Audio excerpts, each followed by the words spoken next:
안녕하십니까, 정인태입니다. 한자는 우리 민족 동이족이 창제했다. 네, 이 주제로 말씀을 드리겠습니다. 네, 이 동이민족, 동이족, 그래서 큰 활을 쏘는 그러한 민족이다라는 거죠. 동쪽 오랑캐라는 뜻이 아닙니다. 네, 그래서 이 동이족에 대해서 이제 많은 학자들이 이제 하나하나씩 밝히기 시작하죠. 그래서 우리가 중국 4대주의에 빠져 있고 일본의 나라를 빼앗기면서 역사가 많이 왜곡이 됐는데 이제 하나하나 근거들이 나오기 시작하는 겁니다. 그래서 한자를 우리 민족 동이족이 창제했다라는 이러한 부분들이 이 시사 저널에도 이게 나왔어요. 그래서 한글날 특집으로 한자는 우리 민족 동이족이 창제했다라는 것입니다. 이 갑골 문자를 보면은 이 갑골 문자에서 그 근원을 찾게 되는 거죠. 그래서 이 뭐 여러 가지 이제 한자를 가지고 이 근거를 대고 있는데 우리가 집 가자를 보게 되면은 이 집 안에 이 돼지, 네, 이 돼지를 상징하는 요 문자를 이렇게 넣었어요. 집가자를 보면은. 그래서 집안에 이제 돼지가 있다라는 건데 이거에 대해서도 근거가 뱀이 많았기 때문에 이 뱀의 천적이 돼지다라는 거죠. 그래서 뱀이 돼지한테 먹히는 이러한 상황들, 그래서 돼지 똥냄새만 맡아도 뱀이 절대로 접근하지 않았기 때문에 편안히 잘 수 있었다라는 거예요. 그래서 집안에 돼지를 이렇게 넣은 그림, 이런 의미가 있는 거죠. 그리고 그러할 연자, 우리가 이 자연할 때 이 그러할 연자도 보게 되면은 이 연자는 고기 육에다가 개견, 불화자를 쓰게 되는데 개고기를 불에 거슬려 먹어야 맛이 있기 때문에 그렇게 하는 것이 당연하다라는 뜻으로 쓰였는데 개고기를 구슬려서 먹는 민족은 동이족밖에 없었다라는 거예요. 그래서 이 동이족 한자 창제의 근거가 될 수 있다라는 것입니다. 그리고 뭐 배울학자 같은 경우도 보면은 이 배울학자도 보면은 우리가 이게 윷놀이 같은 거죠. 윷놀이가 이게 하나의 점치는 그런 거하고 비슷한 건데 그러한 놀이들을 전개했던 부분에서 배울학자가 이제 사용됐다. 뭐 이런 근거들이 하나하나 나오고 있는 거예요. 이런 것이 우리 민족이 사용했던 민족의 문화가 드러나게 되는 거죠. 네, 여기 세계일보도 보면은 한자 동이족 창제, 중국 학자들도 인정.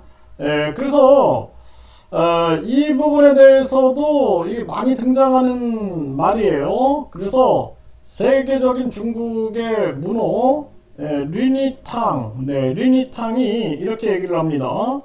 네, 당신네 동이족이 만든 문자인데 그것도 아직 모른단 말입니까? 이렇게 얘기를 했다라는 거예요. 그리고 뿐만 아니라 이 지금 갑골문 분석과 중국 사학자 쪼우지멍, 왕위저, 장원, 순펑, 창힐 문화연구회장, 대만의 문화학자 이경재의 논문을 들어보면은 동이족이 한자를 만들었다라고 이 진 교수는 강조하고 있습니다. 네, 그래서 이 지금 진태하 교수인데 이것을 중국 학자들도 공감을 하고 있다. 이러한 부분들로 주장하고 있고 그래서 아까 뭐 그러할 연자라든지 집가자라든지 이런 걸 보면은 하나하나 거기서 의미가 드러나는 거죠. 문화가 드러나는 거예요. 문화가. 그런 모습들. 그래서 이러한 부분들이 뒷받침을 해주고 있는 거죠. 네, 여기 지금 서울신문에도 보면은 한자 원형 갑골문 알아보니 동이족의 유산이었다. 이 갑골문자, 이 갑골문자의 이 원형을 보니까 동이족의 유산이다. 그래서 한자라는 것을 앞으로는 한자, 그러니까 중국의 글자다 이렇게 쓰면 안 되고 고한글, 네, 고한글이다. 네, 또 동방문자다. 대외적으로는 동방문자, 고한글, 대내적으로는 고한글, 대외적으로는 동방문자라 해야 한다. 이렇게 주장을 하고 있는 것입니다. 그러니까 이 한민족이 저는 역사를 이렇게 제가 공부를 하면서 느끼는 것은 참 대단한 민족이었다라는 생각을 합니다. 네, 그래서 무엇보다도 종교를 편협하게 만들지 않았어요. 네, 유일신 해가지고 다른 뭐 종교 집단을 공격해가지고 죽이고 그걸 정당화시키고 지금 뭐 예루살렘 하나를 가지고 유대교, 기독교, 이슬람교가 성지화시켜갖고 싸우고 있는 거 보세요. 서로들 내 집만 옳다, 내 집단만 옳다 그러면서 다른 사람들 막 죽이는 거 보면은 아주 과간이 아니죠. 십자군 전쟁만 보세요. 예루살렘을 피바다로 만듭니다. 네, 그게 어떤 종교의 본질인가. 근데 이제 우리가 이 홍익인간이라는 인간을 널리 이롭게 한다라는, 그리고 이치로서 세상을 다스린다는 제세이와 얼마나 위대합니까? 내 민족이 다 점령하고 죽이고 이런 게 아니라 인간을 널리 이롭게 한다라는 사랑과 자비가 그 중심 사상이었다라는 거예요. 그리고 이치로서 세상을 다스린다. 그러니까 우리는 인격의 질서를 항상 생각을 했던 거거든요. 근데 그런 것들이 지금 대한민국이 무너지고 있는 거예요. 왜? 황금 만능주의, 학벌주의, 그리고 외모 지상주의, 그리고 이 출세 제일주의로 인해서 무너지고 있는 겁니다. 이게 완전히 물질, 아주 추잡하고 천박한 물질주의에 빠져가지고, 그래가지고 지금 우리가 전체가 무너져가고 있는 그러한 모습이에요. 그런데 이제 지금 저출산 고령화 국가가 돼 가면서 마구 외국인들을 들여오겠다 이렇게 해서 이제 완전히 지금 대한민국을 무너뜨리려고 하고 있는 세력이 있는 게 아니냐, 저는 그렇게 보고 있어요. 그래서 국제 지배 세력들, 세계 지배 세력들은 그 나라를 다민족, 다인종, 다문화라는 이름으로 혼란시켜버리는 거거든요. 그런데 지금 이렇게 한자가 우리 민족 동이족이 창제했다. 그리고 이 동이족이라든지 예맥족이라든지 우리 이 고대사를 하나하나 연구해 가면서 한국인들이 머리가 굉장히 좋아요. 그래가지고 이걸 파고 들어가가지고 하나하나씩 규명해 내고 있는 거죠.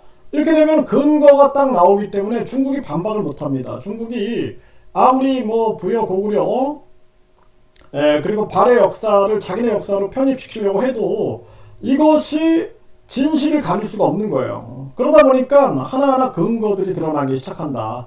그래서 우리가 한민족 디아스포라, 흩어진 한민족을 끌어모으는데 우리가 이 홍익정신, 홍익인간, 제세의와 그리고 이런 한자가 우리 민족 동이족이 창제했다라는 부분들, 그리고 한민족의 문화, 한민족의 문화를 깊이 파고 들어가야 돼요. 그래서 이 문화 공동체가 그게 바로 이제 민족인데, 네, 그냥 DNA 같다고 해서 이제 민족이 아니죠. 네, 이 문화 공동체인데, 문화 공동체, 정신 공동체인데, 문화 공동체, 정신 공동체가 많이 드러나고 있는 거예요. 그래서 고구려 후손들이 저 미얀마나 태국이라든지 라오스, 베트남 이런 데에 지금도 거주하고 있는 모습들. 제가 이 소수민족에 관심을 많이 가졌던 이유도 중에 하나가 그거였거든요. 야, 여기서 왠지 내가 이 한민족의 냄새를 맡게 된다, 그런 부분이었는데 하나하나 이제 사실들이 드러나기 시작하는 거예요. 그래서 그들이 이제 고구려 후손이었다, 이런 주장들이 나오고 근거들이 등장하게 되는 거죠. 물론 이제 거기에 대해서 중국은 반대하고 싶고, 그 나라 예를 들어서 뭐 베트남이나 라오스라든지 미얀마, 태국 각각 자기들 소수민족이다 하면서 부인하고 싶겠지만, 우리 입장에서는 학자들이 이제 근거를 가지고 주장을 하고 문화 공동체 완전히 딴판이다라는 거죠. 네, 완전 팽이치기 하고 있고, 제사 지낼 때 돼지 머리 두고, 그리고 뭐 귀나 코에다가 돈 꼽는 거. 또 모르겠어요. 뭐 저는 시골에서 자라가지고 제가 이 자녀를 출산했을 때 저희 아버님이 그 집에다가 그 새끼를 이렇게 꼬아가지고 거기다가 숯하고 고추를 이렇게 걸어 놓는단 말이에요. 이렇게. 네. 그래서 이제 아들일 경우에는 이제 고추를 넣고 딸일 경우에는 이제 고추는 빼고 이렇게 숯을 이렇게 새끼줄로 걸어 놨는데 그런 문화들이 나타나는 거예요. 근데 이제 지금은 모르죠. 이제 이게 끊기면은 지금 세대들은 모를 수 있어요. 근데 저는 시골에서 자라나서 그런 거를 경험을 했거든요. 그리고 뭐 비석치기나 공기놀이라든지 손을 가지고 이렇게 예? 손등이냐 손바닥이냐 이렇게 해가지고 편을 먹는다든지 가위바위보를 한다든지 또 뭐 각종 이 뭐 그 오색 그 색깔 성황당 문화라든지 이런 것들을 저는 항상 그걸 경험하며 살았거든요. 그러니까 완전히 이제 시골에서 살았기 때문에 그런 문화가 쫙 있었던 거예요. 그래서 제가 이 아세안 지역의 소수민족 그 운동에 54개 민족이 참여했는데 깜짝 놀랐거든요. 어떻게 저렇게 유사할 수 있을까? 그리고 그 마을들을 가면서 더 유사함을 너무 많이 느껴가지고 근데 나중에 보니 이게 이제 고구려 유민들이 내려왔다. 이러한 주장을 하는 학자들의 말이 있는데 굉장히 저는 공감을 했어요. 그래서 지금 어쩌면은 이제 한국이 저출산 지금 이 한국을 망가뜨리려고 하는 세력들이 대한민국을 다인종, 다민족, 다문화 국가로 만들어가지고 혼란을 조장하려고 하는 거죠. 물론 제가 이 다문화, 다인종, 다민족을 반대하는 건 아니에요. 우리 국익에 도움이 되는 진실하고 우리 뭐 같은 공동체에 참여하고자 하는 자들에게는 진정성이 있다 그러면 우리가 당연히 감사함으로 받아줘야죠. 받아들여야 되는 겁니다. 그런데 이제 내 목적을 위해서 돈을 위해서 가짜 결혼한다든지 가짜 유학생, 가짜 관광객, 가짜 환자, 가짜 근로자로 들어와가지고 한국을 교란시킨다. 내가 이거를 비판하는 거예요. 이거를. 네. 근데 그거마저 비판하지 못하게 한다면은 나는 뭐 대한민국 국민이지 말아야죠. 네. 국민이기를 포기해야 되는 거죠. 그거는. 그래서 저도 이 우리의 이 홍상 문화라든지 용산 문화라든지 이러한 부분들에 대해서 많은 관심을 가지고 저도 파고들고 있거든요. 그리고 제가 이제 많은 소수민족 마을에 가가지고 경험했던 부분들 이런 것들을 빗대했을 때도 또 우리나라 이제 학자들이 근거를 가지고 이제 하나하나 중국의 문화가 아니었다. 네, 그래서 이것이 이 중국의 문화가 아니라 한국 동이족의 문화였다. 예맥족 또 동이족 그리고 이 지금 한민족의 문화였다. 그래서 이제 우리는 저출산 국가인 정황에 진정성을 가진 이 한민족 디아스포라 그러니까 흩어진 한민족을 다시 끌어모으는 이러한 부분에 있어서 우리 역사 진짜 대한민국 입장에 서 있는 역사학자들, 뭐 국뽕 맞은 사람들 말고 진짜 근거를 가지고 전개하는 그런 학자들의 선전과 더불어서 우리도 깊은 관심을 가지고 움직여야 된다 이렇게 생각을 하게 되고 지금 이제 한국, 중국이 각종 혼란 속에서 분열되고 하다 보면은 많은 소수 민족들이 규합될 수 있다라는 생각을 해요. 저는. 네, 그래서 한국은 홍익인간 제세2화라는 이 정신 그리고 한자라든지 한글이라든지 한민족의 정신들 그리고 우리의 그 문화들 이거 문화들을 이걸 버리면 안 돼요. 이게 그래서 제가 아까도 말씀드렸지만 돼지 머리를 놓고 제사를 지내는 모습 또 이 떡방아를 찌는 모습 우리 어렸을 때 막 그 인절미 떡방아 찌고 막 그랬거든요. 그런 모습들 그리고 아궁이 문화 이런 문화들을 잘 우리가 보존해야 돼요. 이거 보존해가지고 나중에 보면은 왜 그 소수민족들은 산속 고산지대에 살면서 그런 것들을 다 보존하고 있었거든요. 근데 그거를 아마 제 아들 세대들은 모를 거예요. 그거를 모르는데 저는 알거든요. 저는 아까 제가 말씀드렸던 것처럼 자녀가 태어났을 때 부모님이 새끼줄에다가 이거 고추 걸어놓고 이거 숯 이렇게 하는 거는 이거는 저희 동네에서 그냥 늘상 있었던 일이에요. 네. 그리고 고사 지내고 나서 고사떡 옆집에 이렇게 돌리러 맨날 다녔거든요. 어렸을 때.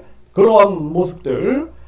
그리고 또 뭐 비석치기나 공기놀이라든지 또는 뭐 활쏘기놀이, 새총쏘기놀이 이런 것들 늘상 하면서 살았거든요. 늘상 하면서 살았던 모습들. 또 성황당, 저희가 이제 동네에서 학교 가는 쪽에 성황당이 있어서 그 무당께서 이제 거기서 항상 그 구슬하고 그리고 거기서 이렇게 그냥 그 오색까지 그 천을 묶어놔가지고 아주 그 무섭게 그 길을 걸었던 기억이 있고, 그리고 그 윷놀이 문화, 그 윷놀이가 이게 점치는 그게 어떻게 보면 그런 부분인데, 그런 항상 이 동이족이 즐겨왔던 그런 점 보는 부분들, 그게 문화거든요, 문화. 그래서 그런 부분들을 우리가 잘 그 과거의 역사 문화들을 잘 보존해가지고, 뭐 저처럼 이렇게 체험을 한 사람은 나는 깜짝 놀랐거든요. 진짜로, 야, 어떻게 저게 생긴 것도 저렇게 우리랑 비슷하게 생겼고, 저 사람들 문화도 저렇게 같은가. 그래서, 참 많은 생각들을 했었는데, 이런 것들이 이제 하나하나, 우리들에게 근거를 가지고 다가오게 된다. 그래서 우리가 이제는 조선이 이제 4대주의, 지금도 대한민국의 큰 문제가 4대주의, 매국노, 그리고 탐관오리들, 간신배들, 요런 자들이 이제 큰 문제죠, 지금. 거기에다가 또 국제세계 지배 세력들, 이 침탈, 약탈 세력들, 금융 독재 세력들, 또 국제 투기 자본 세력들은 항상 이 황금 만능주의를 만들어가지고 이 물질, 이 문명도 아니지 지금 그 물질에 그냥 세뇌시켜 버리는 거죠. 그래가지고 정신적 가치들을 다 이 파괴시켜 버리고 있는 건데, 이러한 부분들에 대해서 이제 우리가 다시 정신을 바로 세우고 한민족의 정기와 민족혼을 다시 세워야 된다. 그리고 우리가 공동으로 가질 수 있는 홍익인간 제세 이화, 그리고 이 한자라든지 한글, 고한글, 동방 문자 이런 부분들에 대해서도 개념화 시켜나가고 흩어진 한민족을 규합시키는, 그래서 우리를 이용하려고 하는 가짜들 말고 진짜들. 그래서 중국의 조선족도 마찬가지죠. 우리를 이용하려고 하는 거 말고 진짜들을 선별해가지고 모으고, 또 고려인들도 마찬가지죠. 우리가 원하지 않았는데 흩어지게끔 만들어버린 거죠. 또 고구려 유민들도 당나라가 무려 이 20만이라는 엄청난 수를 이 흩어지게 만든 거죠. 그래서 우리의 이 비극의 역사예요. 조선족 역사나 고려인 역사라든지 고구려 유민 역사라든지 이런 부분들에 대해서 우리가 흩어진 한민족을 통합하고 그리고 단결시키는 이러한 부분들이 어쩌면 지금 저출산 국가인 대한민국의 또 하나의 사명이 될 수 있지 않겠는가라는 생각을 해보게 됩니다.